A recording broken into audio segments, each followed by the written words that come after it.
Bienvenidos todos a esta clase, La Cruz en Profundidad. Padre, queremos poner esta clase delante de ti y darte las gracias por tantas cosas, tantas bendiciones que representa la cruz en nuestras vidas. Y te pedimos, Señor, que en este día tu Espíritu Santo nos dé una iluminación mayor a este profundo misterio por el cual tu Hijo fue llevado a la cruz para que nosotros pudiésemos heredar un reino inconmovible. Te pedimos que tu Espíritu Santo, Señor, sea sobre cada una de las personas que están oyendo, sobre nosotras mismas, que sean tus palabras descendiendo del cielo, las que corren a través de este medio de comunicación. Y te damos a ti toda la honra, toda la gloria. Te bendecimos, Señor. Y vamos a tomar unos momentos para dejar que la presencia de Dios, su Espíritu, repose en nosotros y podamos poder escuchar por medio de su Espíritu las cosas que Él tiene para nosotros.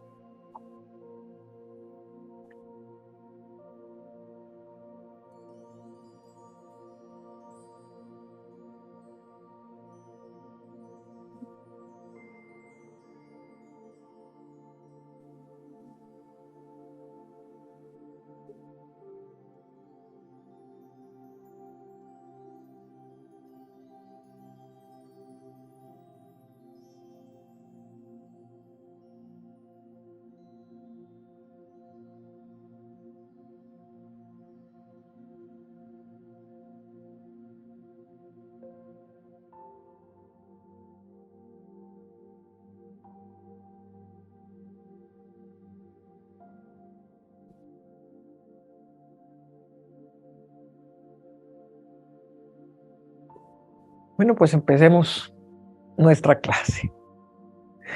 Para poder entender la cruz, necesitamos entender el sistema de este mundo y qué es lo que significó que Jesús fuera a la cruz. La palabra de Dios dice que fuimos creados antes de la fundación del mundo. ¿Y qué es realmente la fundación del mundo? No es la fundación de la tierra. En muchas partes en que Emerson nos ha enseñado, hemos visto que el mundo es la conciencia que existe en la mentalidad humana.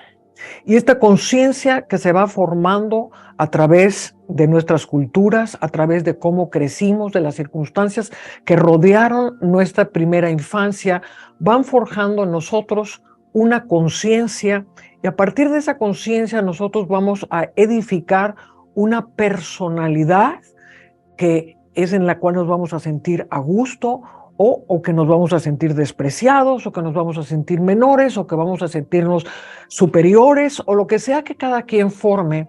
Pero quiero que note que cada uno de nosotros tenemos la posibilidad, desde que nacemos, de empezar a formar esa persona, esa creación nuestra, que es cómo nosotros nos vemos a nosotros mismos. El conjunto de estas personas es lo que denominamos el mundo.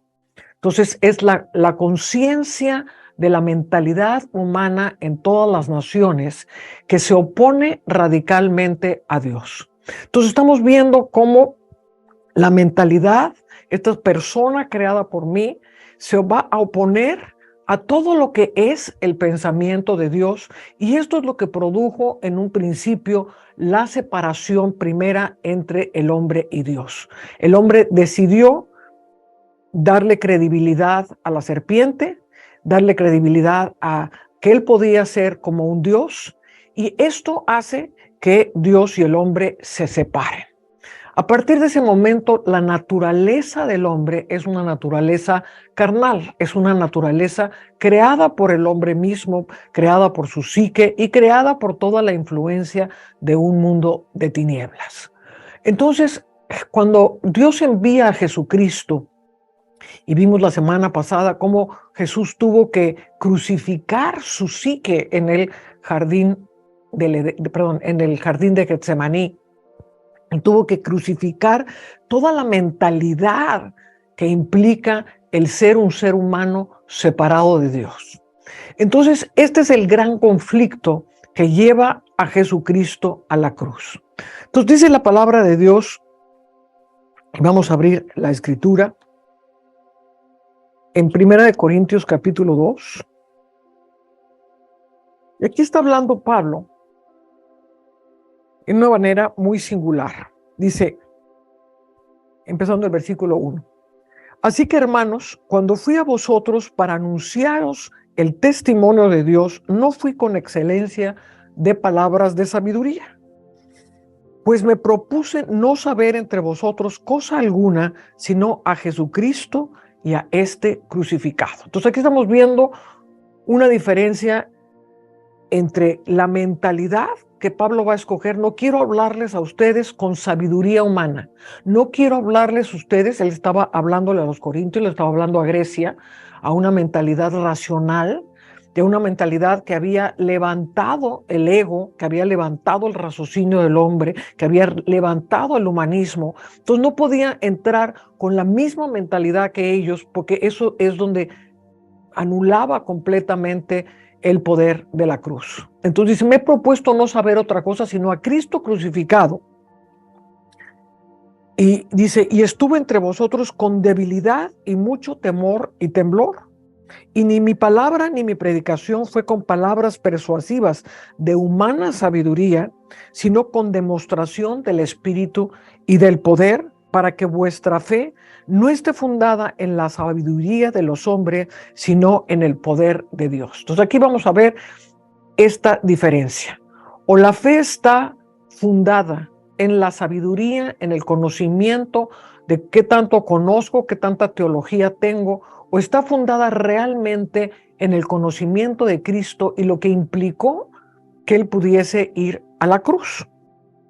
Vamos a ir un poquito más adelante a Colosenses, capítulo 3. Dice el versículo 5, haced pues morir lo terrenal en vosotros. O sea, nosotros tenemos en nosotros mismos, si somos hijos de Dios, tenemos el depósito del templo no hecho de manos, eterno en los cielos, en nuestro espíritu. Pero esta persona que nosotros hemos creado, esta personalidad, esta forma de pensar, esta forma cultural de pensar, es la parte terrenal en nosotros. Entonces dice, haced pues morir lo terrenal en vosotros, fornicación, impureza, pasiones desordenadas, malos deseos y avaricia, que es idolatría. Cosas por las cuales la ira de Dios viene sobre los hijos de desobediencia, en las cuales vosotros también anduvisteis en otro tiempo cuando vivías en ella. Pero ahora dejad también vosotros todas estas cosas, ira, enojo, malicia, blasfemia, palabras deshonestas de vuestra boca. No mintáis unos a otros, habiéndonos despojado del viejo hombre con sus hechos y revestido del nuevo, el cual conforme a la imagen del que lo creó, se va renovando hasta el conocimiento pleno. Entonces, aquí vemos una acción que tiene que ver con mi determinación de llevar estas cosas a la muerte, hacer morir en vosotros todas estas cosas en las cuales anduvistes en otro tiempo. Y si analizamos todas estas cosas, nos van a llevar a esa personalidad que yo creé de mí misma. Entonces, muchas veces cuando pensamos que tenemos que ir a la cruz, que tenemos que entregarle nuestra vida, que tenemos que entregarle a veces ideales a Dios, pensamos que es un Dios que viene a quitarnos algo. Y esto es una mentalidad que viene desde la Iglesia Católica, que viene desde todo un pensamiento que se fue arraigando en la idiosincrasia religiosa de nuestras naciones y que por ende la vamos absorbiendo subconscientemente y pensamos que Dios es un Dios que quita. Entonces, por eso mucha gente no le da a Dios. No, pues si le doy a Dios es porque Él me quiere quitar mi sueldo, me quiere quitar mi familia, me quiere quitar mi carrera, me quiere quitar mis ideales. Dios no es un Dios que viene a quitarnos, ni la cruz tiene que ver con algo que tiene que quitarnos Dios. Dios quiere darnos esa personalidad creada por Él, donde todas las cosas son posibles. Entonces, dice, haced morir en vosotros todas estas cosas. Aquí viene una responsabilidad que nosotros tenemos que tomar. Yo soy el que tengo que decidir cómo hacer morir ciertas cosas en mi vida. Entonces, ¿cuál es la mentalidad de Dios? Dice que todos los pensamientos de Dios son para nosotros el bien. Entonces, lo único que piensa Dios es cómo hacer de ti un ser maravilloso, cómo hacer de ti un ser lleno del poder de Dios. Y el entender la cruz nos va a hacer entender la resurrección. Y de la misma manera que para que se produzca la luz, la electricidad, necesitamos una parte negativa y una parte positiva, y la unión de lo positivo y de lo negativo es lo que hace la luz. En este caso, la cruz es lo que va a, valga la redundancia, a crucificar, a hacer morir todo lo terrenal en nosotros, y la resurrección es la parte positiva que va a hacer resucitar todo lo que Dios planeó de bien para nosotros. Dice que la semilla no puede dar fruto si no cae en tierra, dice el Señor Jesús. Entonces, cuando pensamos en hacer morir, la gran mayoría de la gente se queda en ese momento. Hacer morir es llevar las cosas a morir completamente, a enterrarlas, pero tenemos que tener una mentalidad de resurrección. Todo lo que entierro, todo lo que llevo a muerte en mi vida es para que surja una planta, es para que surja un árbol, es para que surja la resurrección. Y fíjese cuán diferente es una semilla de un árbol. Entonces la semilla es algo pequeñito que estamos sepultando en comparación de un árbol, que es lo que Dios tiene preparado para nosotros. Entonces yo he querido que esta clase sea una clase que nos ayude a entender la parte práctica de cómo poder llevar las cosas a la cruz.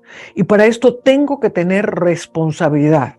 Entonces dice, haced morir vosotros, desechad a esa vieja criatura, a ese viejo hombre, a esa persona que nosotros creamos, y la tengo que ver con abominación, la tengo que ver como esto no me sirve para nada, esto me está estorbando, esta persona que yo creé, este complejo que yo creé, este miedo que yo tengo no me sirve para absolutamente nada, la tengo que llevar a la cruz. Ahora, Jesús llevó todas nuestras debilidades a la cruz. Él padeció todas nuestras tentaciones, Él padeció todos nuestros dolores, y Jesús sabe morir en nosotros.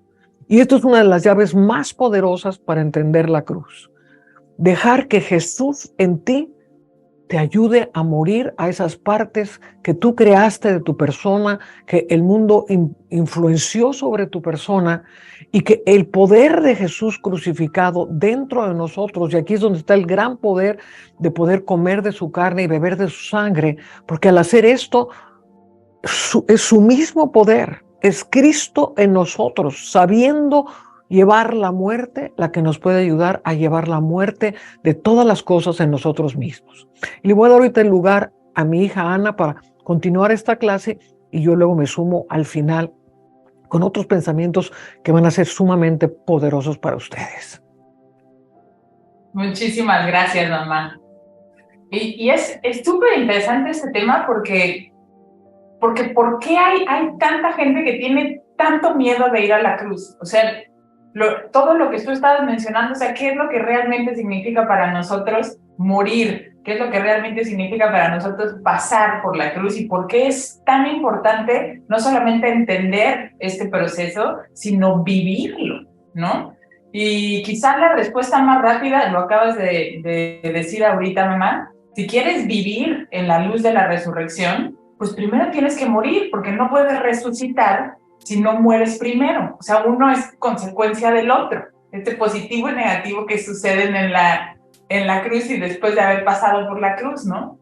Y este concepto que a la vez es tan simple y tan profundo al mismo tiempo, como bien acabas de mencionar, ha sido tan manipulado, tan mal interpretado, tan mal percibido, que existen miles de personas alrededor del planeta que no entienden la maravillosa libertad de lo que es vivir este proceso. Y la palabra clave aquí es vivir el proceso. No entenderlo como un concepto, sino el llevarlo a tu vida misma, a que sea una realidad en tu vida. Entonces, como mencionaba mi mamá la semana pasada, nosotros mencionamos las profundidades que se vivieron en el Getsemaní, y hoy me gustaría que me acompañaran a leer algunos versículos de la Biblia que nos van a ayudar a contestar estas preguntas y que al mismo tiempo te van a dar herramientas prácticas para que tú puedas vivir plenamente en el reino que Jesús trajo para nosotros. La primera que les voy a leer está en Romanos 14, del 17 al 18, y dice: porque el reino de Dios no es comida ni bebida, sino justicia, paz y gozo en el Espíritu Santo. Porque el que en esto sirve a Cristo agrada a Dios y es aprobado por los hombres. Así que sigamos lo que contribuye a la paz y a la mutua edificación. Entonces, primer principio, el reino de los cielos es justicia, paz y gozo en el Espíritu Santo. Entonces, esto es lo que es el reino de los cielos. Es justicia, es paz, es gozo. Vivir en el reino no es vivir en aflicción, vivir en tribulación, vivir angustiado o en sufrimiento, vivir en la culpa, vivir atormentado o vivir atorado en la cruz. Vivir en el reino no es andar por el mundo juzgando y condenando a todo el mundo que está a tu alrededor, dando bibliazos a derecha y a izquierda. Vivir en el reino es experimentar su justicia, su paz y su gozo. En este reino, Él es el rey y tú puedes disfrutar todos los beneficios que conlleva vivir en esta dimensión donde Jesús es nuestro rey. ¿Y qué es lo que quiero decir con esto? Que muchísimas personas, como dice mi mamá, tienen el concepto que al pasar por la cruz van a perder todas estas cosas o se van a convertir en un algo que no son ellos y que, como bien mencionaba, es toda esta estructura de pensamiento que se va formando desde que somos niños, según lo que nos haya tocado vivir, y esto va a ser nuestra concepción de lo que es pasar por la cruz, o lo que te hayan contado que es, ¿no? Entonces así se imaginan que va a ser su vida, ¿no? Yo de hecho me he encontrado con personas que me dicen, oye, me encanta lo que Jesús ha hecho contigo, pero híjole, si yo decido seguir a Jesús, voy a tener que dejar de ser yo porque yo me caigo muy bien y tengo mis sueños y tengo mis ilusiones y me da mucho miedo de dejar de ser yo.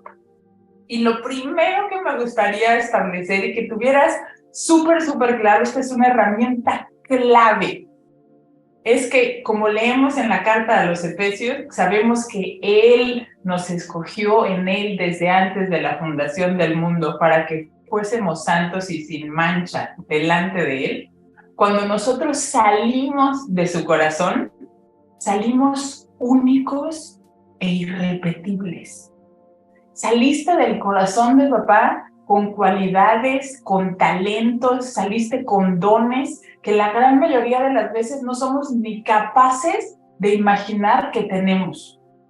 Si Dios hubiera querido que nosotros fuéramos un molde de copy-paste, de copiar y pegar y que todos fuéramos iguales, así lo hubiera hecho.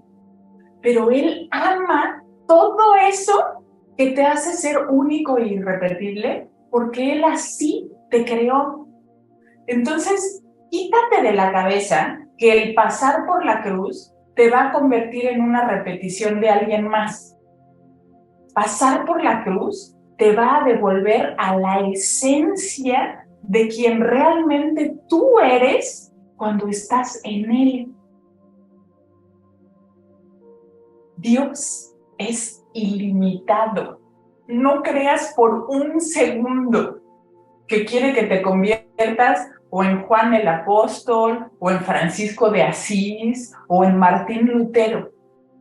Ellos igualito que tú tienen un diseño único y quizás nos puedan servir de inspiración de cosas maravillosas, pero no vas a ser una copia de alguien más. Eres único. Entonces, si esto es una realidad tan maravillosa, ¿por qué nos cuesta tanto trabajo? Y si nosotros nos vamos a la historia y leemos las escrituras, vamos a ver primero por qué Jesús fue entregado, o sea, por qué pasó por la cruz, por qué nosotros tenemos que pasar por la cruz. Y van a ver estas similitudes, que es otra herramienta que les va a ayudar muchísimo a poder vivir todo este proceso que al final los va a llevar a ese reino de justicia, paz y gozo. Entonces vamos otra vez a las escrituras y vamos a ir a Lucas 3, 1 y 2. Y dice: en el año 15 del imperio de Tiberio César, siendo gobernador de Judea Poncio Pilatos y Herodes, tetrarca de Galilea, y su hermano Felipe, tetrarca de Iturea y de la provincia de Traconite, y Lisanias, tetrarca de Abilinia, y siendo sumos sacerdotes, Anás y Caifás, vino palabra de Dios a Juan, hijo de Zacarías, en el desierto. Entonces, aquí les acabo de mencionar una serie de personajes que están dentro de la historia. Y estos son los personajes que gobernaban, que reinaban, que controlaban y que eran sumos sacerdotes en los tiempos de Jesús. Entonces, estos dos sumos sacerdotes que aparecen mencionados ahí no son del linaje de Aarón. Estos dos sumos sacerdotes fueron designados por Roma para controlar a este grupo que vivía en esa zona, que eran los judíos. Entonces, vamos ahora, ya les di este preámbulo de quiénes son estos personajes, ¿ok? Ahora vamos a ir otra vez a las escrituras en Juan y vamos a ver dos momentos súper importantes que nos van a ayudar a entender esto mucho más profundamente. El primero está en Juan 18, del 33 al 38. Dice: entonces Pilato volvió a entrar en el pretorio y llamó a Jesús y le dijo: ¿eres tú el rey de los judíos? Jesús le respondió: ¿dices tú esto por ti mismo o te lo han dicho otros de mí? Jesús le respondió: ¿soy yo acaso judío? Tu nación y los principales sacerdotes te han entregado a mí. ¿Qué has hecho? Respondió Jesús: mi reino no es de este mundo.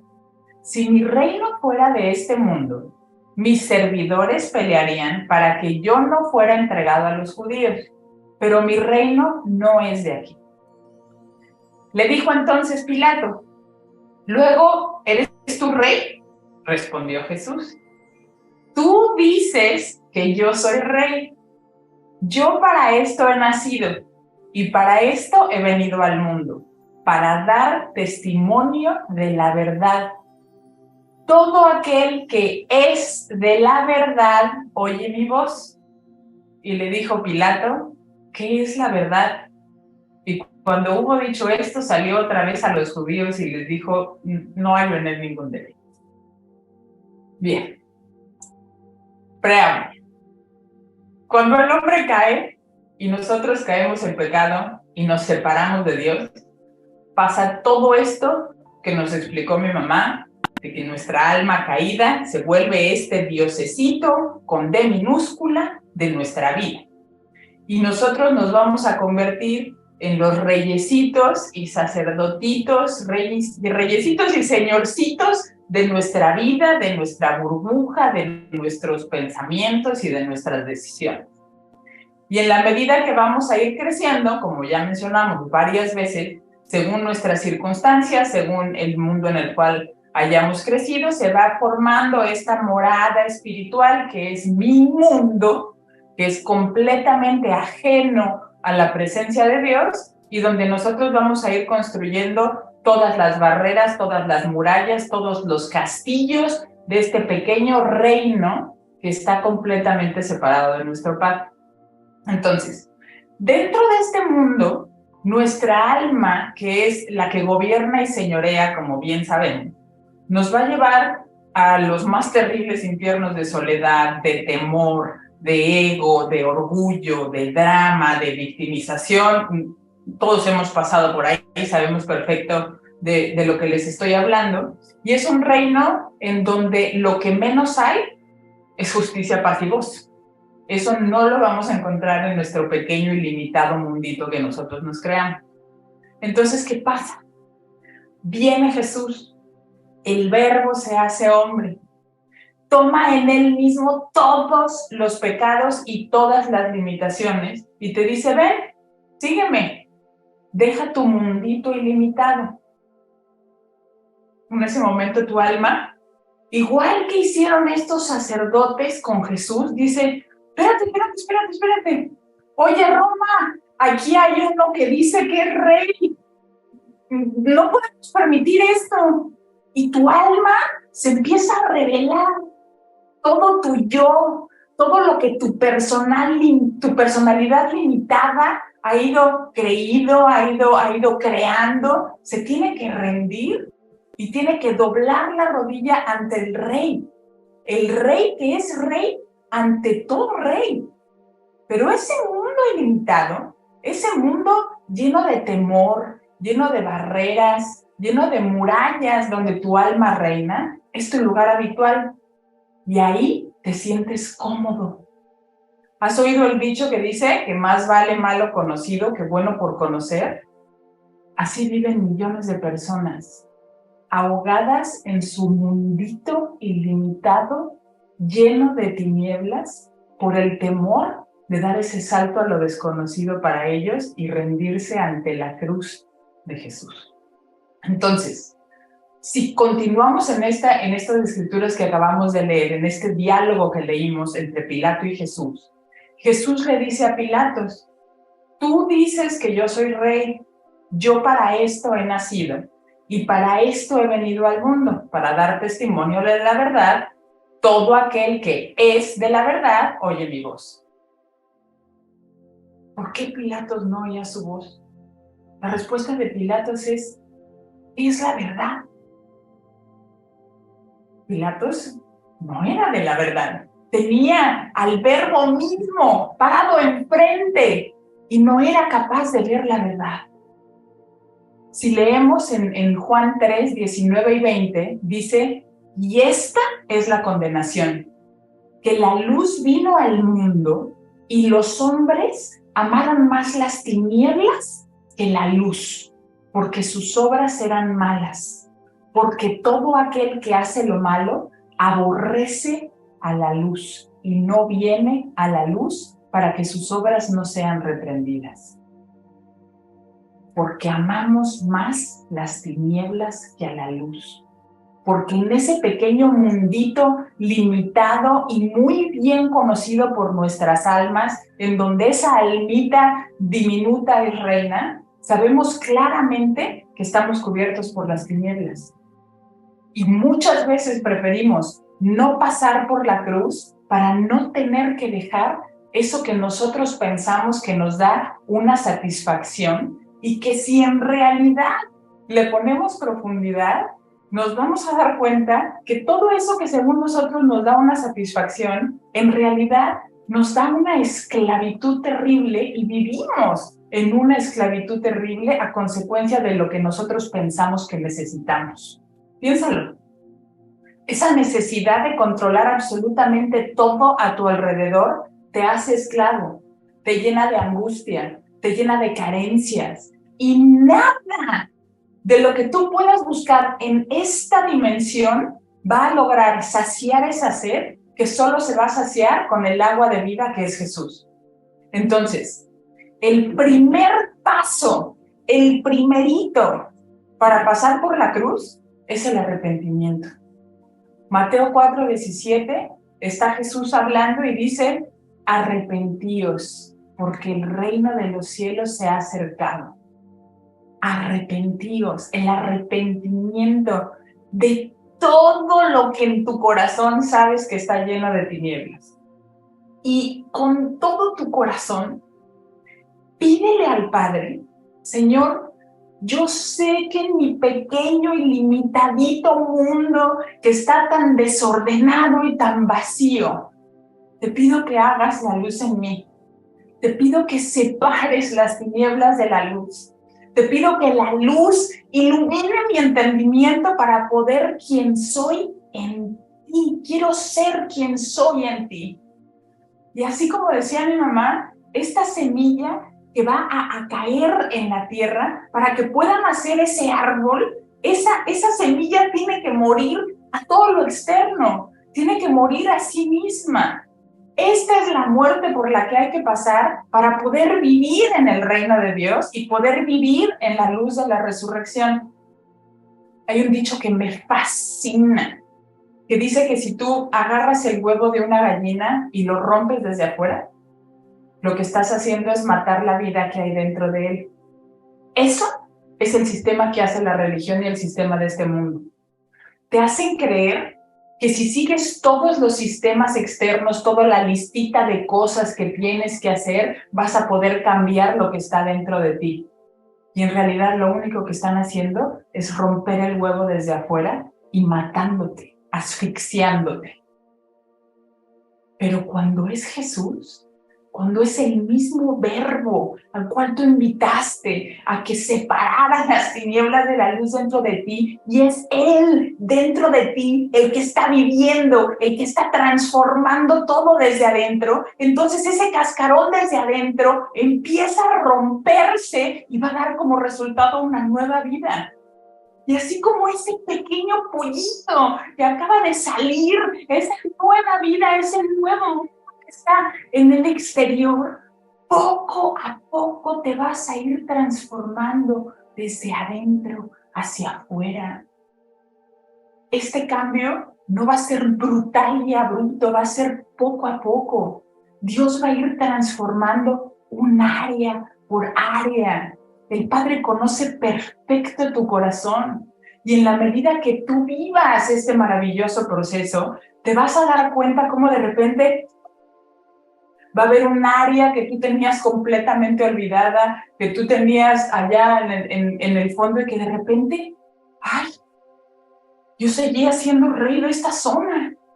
No, yo ya no quiero ser rey de esta zona, como dice mi mamá, empiezas a aborrecer todas estas cosas que no pertenecen al Señor, pero el Señor te las va a ir mostrando poco a poco, en la medida que Él te conoce mejor que nadie, no te va a dar más de lo que puedes masticar adentro. Y de pronto te vas a dar cuenta cómo toda tu vida empieza a cambiar, y cuando voltees para atrás, te vas a dar, te vas a dar cuenta nuevamente cómo todos esos momentos que a lo mejor tú pensabas como momentos claves en tu vida, tienen un hilo conductor que te está llevando al propósito eterno para el cual fuiste creado y con el cual saliste del corazón de Dios, único e irrepetible. Entonces, cuando nosotros llegamos al punto en el cual decimos, Señor, yo te entrego mi voluntad para que se haga en mí según tu propósito, empiezas a darte cuenta lo que esto realmente significa. Empiezas a darte cuenta cuando estás en esos momentos de gozo y de adoración, cuando están tú y Él en ese amor eterno, en esos momentos que son únicos, como todos esos deseos carnales que a lo mejor pudiste haber tenido, pierden absolutamente toda relevancia. Y al mismo tiempo es tan inmenso el amor del Padre gozándose contigo, que Él se goza dándote todos los anhelos de tu corazón. Entonces, toma todas estas herramientas y no tengas miedo de ir a la cruz, porque lo que te vas a encontrar es vida. Y lo que te vas a encontrar es un reino donde goza, donde reina la justicia, la paz y el gozo del Señor. Amén. Amén. Estabas mencionando cómo en ese deseo tan vehemente con que la gente ora, Señor, ilumíname para ver esas áreas en las que estoy mal. inmediatamente tenemos el concepto de que sin hacer absolutamente nada, en las mismas circunstancias, con la misma mentalidad que tenemos, va a venir un rayo de luz que nos va a abrir el entendimiento y entonces vamos a poder hacer morir eso que está en nosotros. Pero ¿cómo realmente opera Dios? Empezamos a orar. Ilumíname, transfórmame, quítame este viejo hombre, Señor. Inmediatamente después te vas a encontrar en una circunstancia. Y entonces en esa circunstancia la está poniendo Dios para que sea que te veas en un espejo, ¿cómo estoy reaccionando? Vamos a un ejemplo. Señor, ilumíname porque yo tengo pues qué sé yo, este mal carácter, o por favor, dame el poder ser este ser maravilloso que tú creaste por mí. Inmediatamente después tienes un pleito con el marido, o con el hijo, o con el vecino. Y entonces te llenas de ira y dices, no, no se va a salir con la suya. ¿Pero por qué me está haciendo esta injusticia? Señor, tú eres Dios justo, que me estás haciendo, ¿por qué permites que esta injusticia venga a mí? No es que Dios esté permitiendo que una injusticia venga a ti. Te está iluminando para que veas cómo reaccionas tú ante una circunstancia que tú no pudiste controlar. Entonces, si yo hago un alto en medio de todas las circunstancias y digo, bueno, ¿qué es lo que tú me quieres enseñar de esto? En vez de inmediatamente buscar culpables, porque lo que hace la gente es, no, yo soy inocente, yo soy santo, yo soy puro, él es el que tuvo la culpa. Complejo de Adán. No, yo, Señor, no como, la mujer que tú me diste. No, Señor, pues este es el injusto, todo esto me está pasando porque todos son injustos. Yo aquí, todo devoto en la iglesia, y todos los demás son injustos. Entonces, ante toda circunstancia que se presenta en mi vida, es la respuesta a una oración que tú hiciste para perfeccionamiento. Por eso es muy importante entender cómo oramos y estar dispuestos a tomar la responsabilidad de lo que oramos. Entonces Dios te pone el espejo. Mira cómo estás reaccionando. Entonces, si yo me paro y en vez de echarle la culpa a todo el mundo, digo, a ver, Señor, ¿qué es lo que tú me quieres mostrar aquí? Pues, mijita, te quiero mostrar que tienes muy mal carácter, que tienes la mecha muy corta, que te enojas por todo, que no te detienes a buscar mi dirección antes de reaccionar, sino que tú tomas la reacción porque tú eres el gobierno de tu propia vida. Esto es lo que te quiero mostrar. Señor, perdóname, te pido perdón. Y en ese momento vas y le pides perdón a tu marido que hizo la injusticia. Mi amor, pues no sé por qué me dijiste esto, pero de todas maneras seguramente yo hice algo que te molestó y te pido perdón. ¿Estás actuando? Quiero que veas cómo es la circunstancia. Él fue injusto. Tú no hiciste a lo mejor nada, pero él fue injusto. Dios te quería mostrar tu reacción. Reaccionaste a la reacción positivamente, buscando, Dios, ¿qué me quieres decir? Y volteaste la circunstancia yendo a la cruz. ¿Cómo se fue a la cruz? Jesús, sin haber tenido pecado, fue crucificado como oveja, llevado al matadero, fue llevado a la cruz. Entonces yo tomo la posición de oveja en el matadero y digo, pues Señor, aquí está la injusticia, pero yo me voy a doblar como si yo fuera la culpable, que es exactamente lo que hizo Jesús. En el momento que yo hago esto, ¿qué está pasando? Ya cambié todo el mundo espiritual.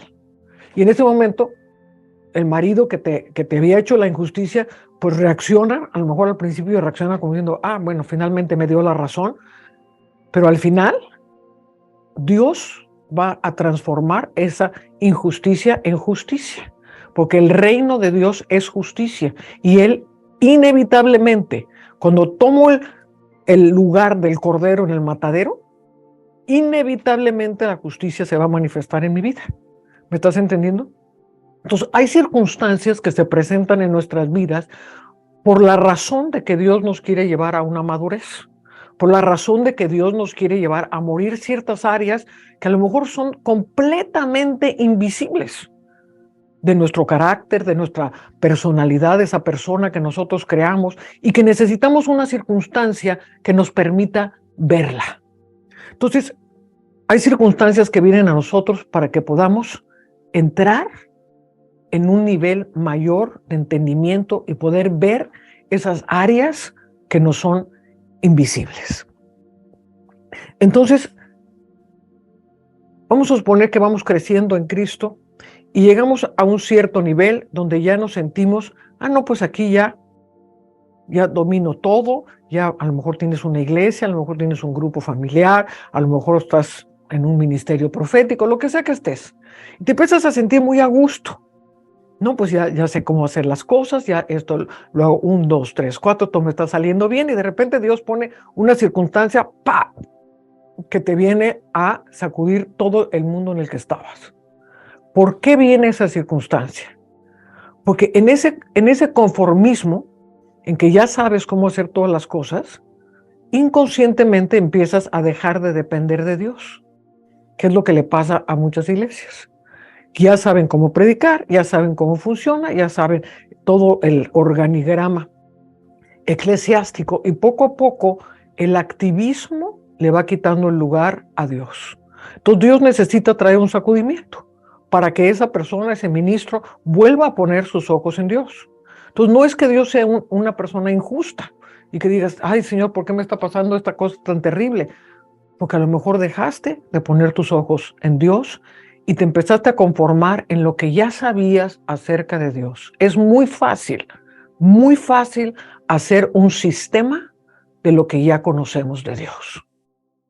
Selah. Entonces, en la medida que yo voy creciendo en luz, a mayor nivel de cruz, mayor nivel de luz. ¿A dónde te quiere llevar el Señor? A niveles de luz extraordinarios. Y para eso va a tener que sacudir muchas cosas en tu vida. Hay cosas que de repente se presentan delante de nosotros porque va a venir algo por delante que yo no conozco y Dios me quiere salvar de antemano. Entonces es como un piloto que de repente entró en una tormenta, en una nube tremenda y tiene que depender de la voz de la torre de control. Entonces él va por instrumentos, él ya no puede ver nada, ya no se ve la pista de aterrizaje y entonces la torre de control está viendo todo desde arriba, está todo viéndolo por computadora, está viéndolo todo, entonces está viendo el avión que viene por acá, el avión que viene por acá, los tiempos lo tiene todo calculado y lo va dirigiendo por instrumentos. Vete por acá, baja la velocidad, dale una vuelta a la ciudad, baja tantos metros hacia abajo, estate listo, ok, entra a la pista, mete más a la derecha, a la izquierda, ahí derecho y aterriza por instrumentos. Entonces de esa manera también Dios está viendo muy adelante las cosas que te van a pasar. Y entonces hay veces que Dios nos permite hacer actos de justicia que nos van a llevar a la cruz. Amén. Por la obediencia, dice la palabra en Hebreos 5:8, que Jesús por lo que padeció, aprendió la obediencia. Entonces, que quiero leerles esto porque es muy interesante. Dice, versículo 7 del capítulo 5 de Hebreos. Y Cristo en los días de su carne, ofreciendo ruegos y súplicas con gran clamor y lágrimas al que le podía librar de la muerte, fue oído a causa de su temor reverente. O sea, ¿cómo el Padre está viendo la realidad? La oración que verdaderamente no es una plañidera, alguien que está llorando nomás así por desesperación, sino que realmente está viendo el corazón de su hijo. Y dice, fue oído a causa de su temor reverente. ¿Quieres ser oído por Dios? Deja que Dios vea tu temor reverente en todas las cosas de tu vida. Y aunque era hijo, por lo que padeció, aprendió la obediencia. Y habiendo sido perfeccionado, vino a ser autor de eterna salvación para todos los que lo obedecen. y fue declarado por Dios sumo sacerdote según el orden de Melquisedec. Entonces dice, fue autor de eterna salvación para todos los que lo obedecen. En el padecimiento hay un grado de obediencia al Padre. ¿Y qué es lo que le cuesta más a esta naturaleza humana? El sujetarse. La palabra sujeción inmediatamente viene y se revuelca en una área de nuestra vida que todos tenemos, que es rebeldía. Somos rebeldes porque queremos ser, como decía Ana, queremos ser el rey. Yo quiero ser el rey de mi vida, yo quiero ser el rey de mis circunstancias, yo quiero ser el rey de mi dinero, yo quiero ser el rey de mi salud. Y entonces cuando viene una palabra de Dios que te sacude, la rebeldía inmediatamente surge para contraponerse a lo que Dios quiere. Entonces dice que por lo que padeció, aprendió la obediencia. Hay veces que Dios nos va a pedir un sacrificio, que Dios nos va a pedir el hacer algo que nos cuesta, porque está viendo como ese controlador en la torre de control, está viendo más adelante lo que va a pasar. Yo recuerdo una circunstancia muy poderosa que nos pasó. Íbamos con el apóstol Orihuela al salar de Uyuni, que es un salar de sal en Bolivia, en el altiplano. Y en el camino era un desierto tremendo y había una mendiga. Y esta mendiga estaba verdaderamente con el rictus de la muerte sobre ella.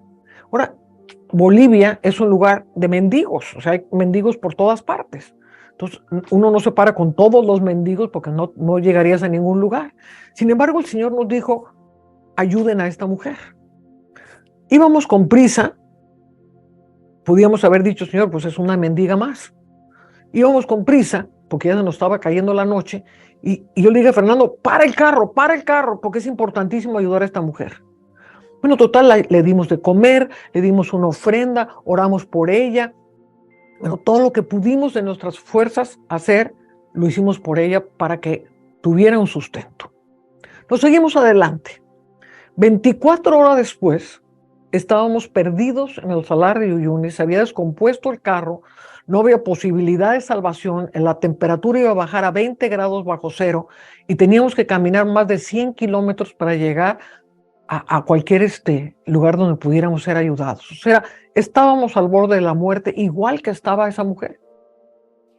Empezamos a clamar a Dios, Señor, ayúdanos, envía ángeles. ¿Qué autoridad hubiésemos tenido para clamar por nuestras propias vidas si cuando la oportunidad que vino antes para salvarnos la hubiéramos dejado pasar? Imagínense que nos hubiéramos seguido de largo y el Señor nos hubiera dicho, estás clamando por tu vida, pero cuando yo te dije que ayudaras a esa persona, tú no la ayudaste. ¿Qué derecho tienes a pedir que yo te ayude? Entonces, hay circunstancias que Dios pone en nuestras vidas y desgraciadamente a veces nos va a pedir sacrificios. Nos va a pedir sacrificios financieros, nos va a pedir sacrificios de doblar nuestra alma, nos va a pedir sacrificios de sujetarnos cuando no queremos sujetarnos. Y dice que aunque era hijo, por lo que padeció, aprendió la obediencia. Y la palabra dice, sujetaos unos a los otros. Hay cosas en que en el perfecto amor, la sujeción a esa parte que es el Cristo en sus padecimientos, va a romper toda una estructura de rebeldía dentro de nosotros, de temores dentro de nosotros. Y yo, por ejemplo, lo veo tantas veces en la cuestión del dar. Ahí es donde la mayoría de la gente es infinitamente desobediente. Dar nos quiebra porque ofrendar,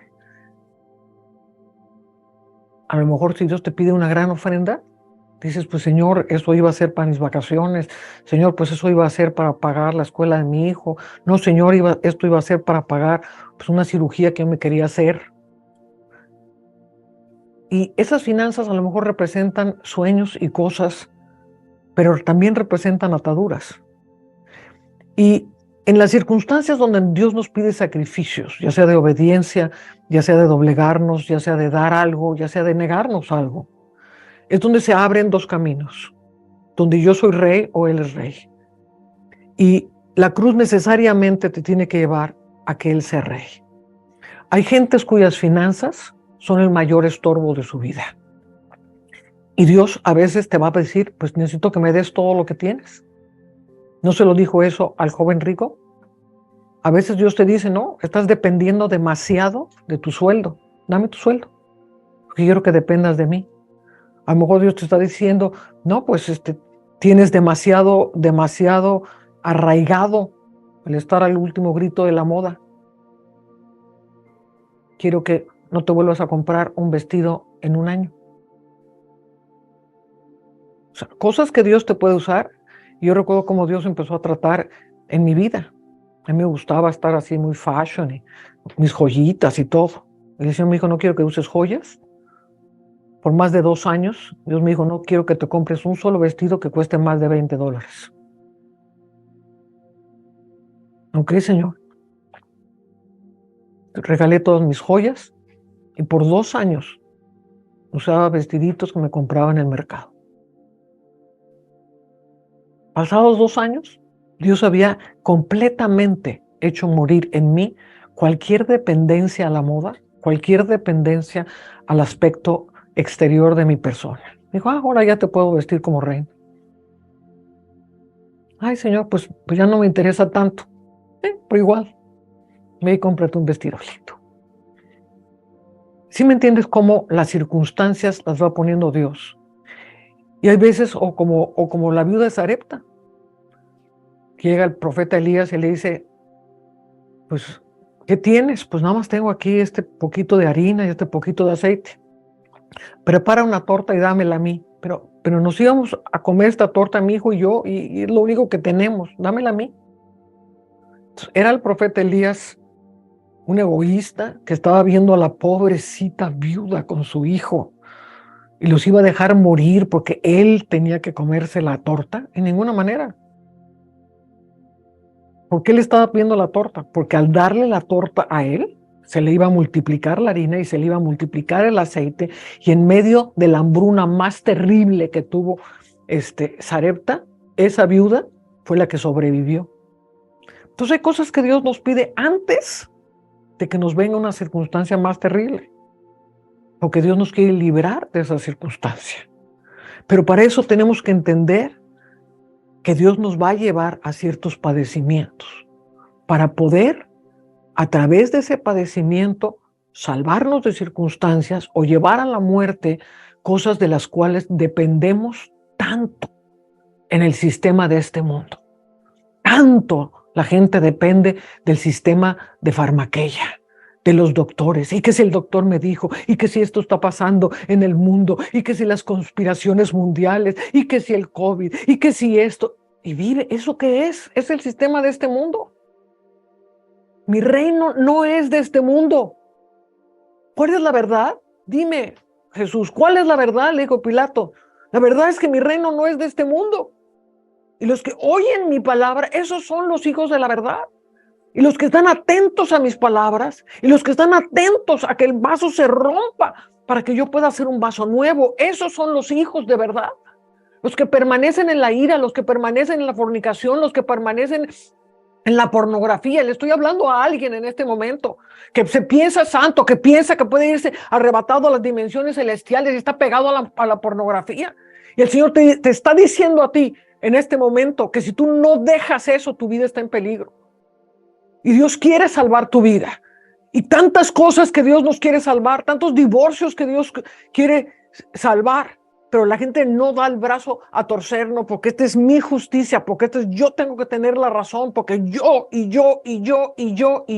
no es que Dios sea injusto en contra de ti, Dios te quiere librar, es tu propio yo el que te está poniendo las limitaciones, es tu propio yo el que te está haciendo que sufras. En el mundo tendréis aflicción, porque todo lo que proviene de la simiente de este mundo tiene un precio de aflicción, y yo tengo que saber eso.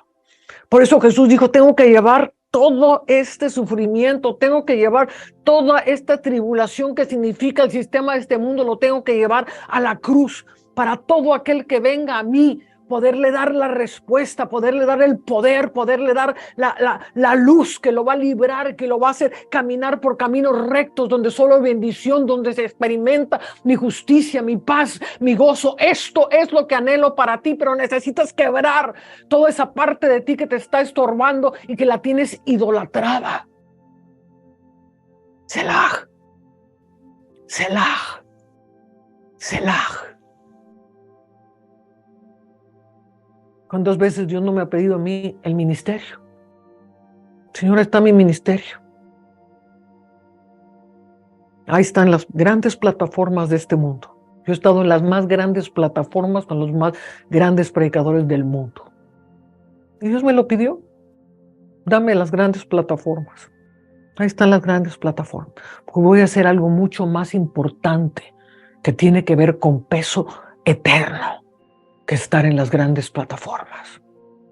Hay cosas que no tenemos que entender, pero tenemos que obedecer, porque Él es el que nos lleva por el camino certero en lugares donde no se ve claro. El mundo son tinieblas donde no se ve. Y necesito la guianza y la voz del Dios que todo lo ve y todo lo sabe y todo me ama, para llevarme por esos pasos certeros.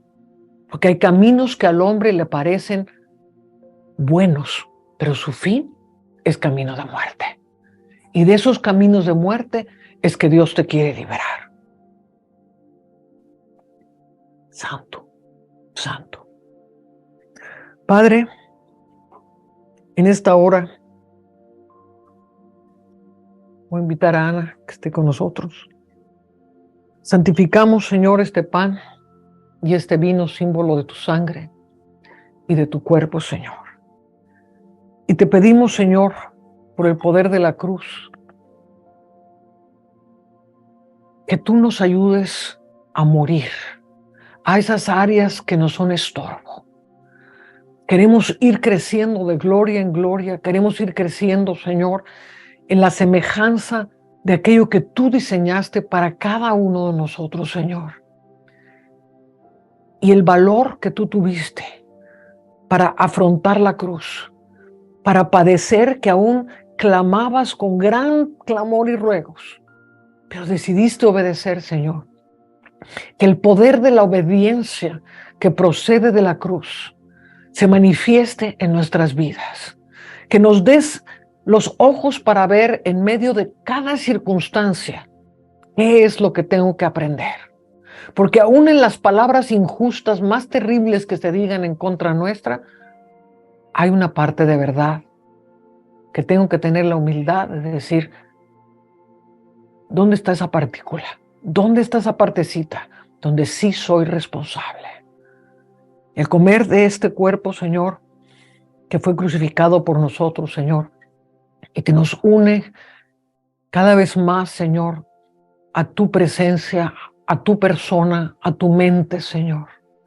Te pedimos perdón por nuestros pecados, Señor, los que somos conscientes de ellos y los que somos inconscientes de ellos.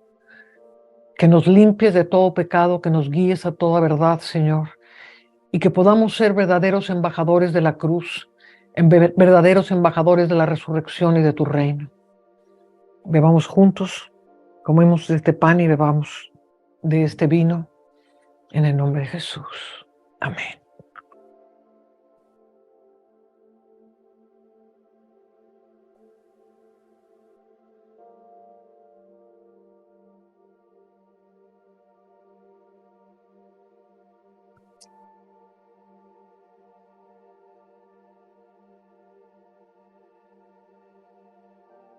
Gracias, Padre. Gracias, Padre.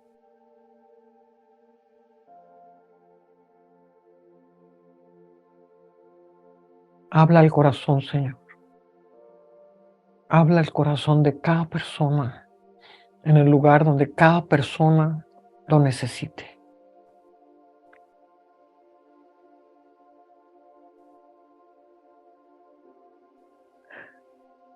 Amén. Bueno, muchos de ustedes se registraron para poder escuchar esta clase y Ana y su esposo Luis hicieron todo el libro de trabajo de Comer de mi carne y beber de mi sangre y queremos enviárselos a cada uno de ustedes que se registraron.